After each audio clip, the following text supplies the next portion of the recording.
मैं गरिमा आप मन के स्वागत करता हूँ खबर 36 में। आगू बाढ़थन और डालथन खबर मन में नजर।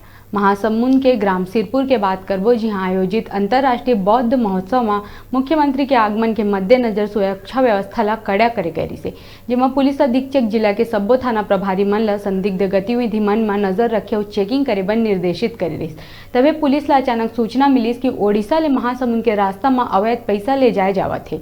जेकर सूचना मिले ले बलांगीर ले रायपुर जोइया बस में एक यात्री करा पूछताछ करिस तब पता चलिस कि व्यक्ति करा एक बैग है और बैग में 41,80,000 रुपया नकदी है। व्यक्ति के नाम नीतीश कुमार दास और उम्र 22 वर्ष बताया गई। ये पूरा कार्यवाही संज्ञा के आधार में करे गई।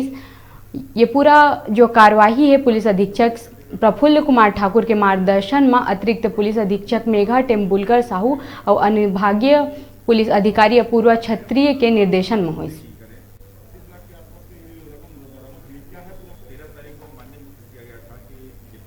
प्रभारियों को निर्देश किया गया था कि जितने भी वाहन हैं, होटल, लॉज, ढाबा की चेकिंग करें।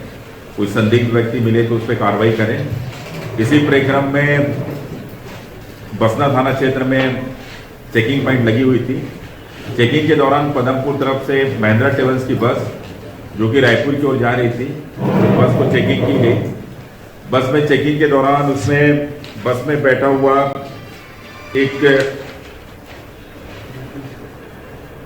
शख्स मिला जो कि बलांगीर उड़ीसा का रहने वाला है। उसके द्वारा प्रारंभिक पूछताछ में बताया कि वो गौरी हरि माझी, जिनका प्रियंका ज्वेलर्स के नाम से वहाँ पे ज्वेलरी शॉप है बलांगीर में, उसका मैं साला हूँ और उसके लिए मैं काम करता हूँ मैं। और ये पैसा मैं लेके रायपुर सराफा जाना बताया है और रायपुर सराफा में और टेलीफोन के माध्यम से जिनको पैसा देना था उनको ये देते। उसके बाद फिर वहाँ से इनके द्वारा सोना लेके आना इनके द्वारा बताया गया है। फिलहाल इसमें हम लोगों ने अभी दंड प्रक्रिया संहिता की धारा 102 के तहत जब्त कर कार्रवाई कर रहे हैं और इसमें अभी हम पृथक से आईटी को भी